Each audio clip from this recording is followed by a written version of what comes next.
ഗുരുവായൂർ ക്ഷേത്ര പാരമ്പര്യ നായർ തറവാട്ട് കൂട്ടായ്മയുടെ ആഭിമുഖ്യത്തിൽ ദശപുഷ്പ പത്തില പ്രദർശനം സംഘടിപ്പിച്ചു. പെരുന്തട്ട ശിവക്ഷേത്രാങ്കണത്തിൽ പ്രത്യേകം അലങ്കരിച്ചു വെച്ച അനേകം ദശപുഷ്പങ്ങളും പത്തിലകളും അവയുടെ ദേഹരക്ഷാ ഗുണങ്ങളും അനുഷ്ഠാന മഹാത്മ്യവും വിവരിച്ച രേഖചിത്രങ്ങളും കൂടെയുണ്ടായിരുന്നു.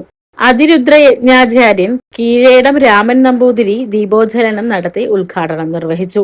വനിതാ വിഭാഗം കൂട്ടായ്മ പ്രസിഡന്റ് ടി ദാക്ഷായണിയമ്മ അധ്യക്ഷയായി. നഗരസഭാ കൌൺസിലർ ശോഭ ഹരിനാരായണൻ മുഖ്യപ്രഭാഷണം നടത്തി. കർക്കിടക മാസ നാട്ടറിവുകൾ എന്ന കൂട്ടായ്മ തയ്യാറാക്കിയ കൈപ്പുസ്തക പ്രകാശനം പെരുന്തട്ട ക്ഷേത്ര സമിതി പ്രസിഡന്റ് കോങ്ങാട്ടിൽ അരവിന്ദാക്ഷ മേനോൻ നിർവഹിച്ചു. Sarala Mullath, Nirmala Nayikkath, K T Sivaraman Nair, advocate Ravi Chankath, Anil Kallatt, Balan Varanatt, Sasikumar Kodamana, Usha Achuthan, Geetha Hari, Komalam Perumprasyar, Sasi Kenadath, Jayaram Alakkal, Radhamani Chathanath, Shanthamannungal Ambika Pullatt എന്നിവർ സംസാരിച്ചു.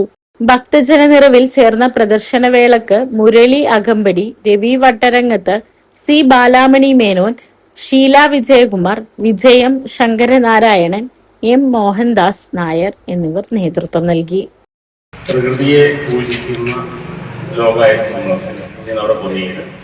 ആ പ്രകൃതിയെ പൂജിക്കുന്നത് ഏതോ ഘട്ടത്തിൽ നമ്മുടെ പൂർവികരിൽ നിന്നും നമുക്ക് നേടിയെടുക്കാൻ കഴിഞ്ഞില്ല എന്നുള്ള സത്യമാണ്.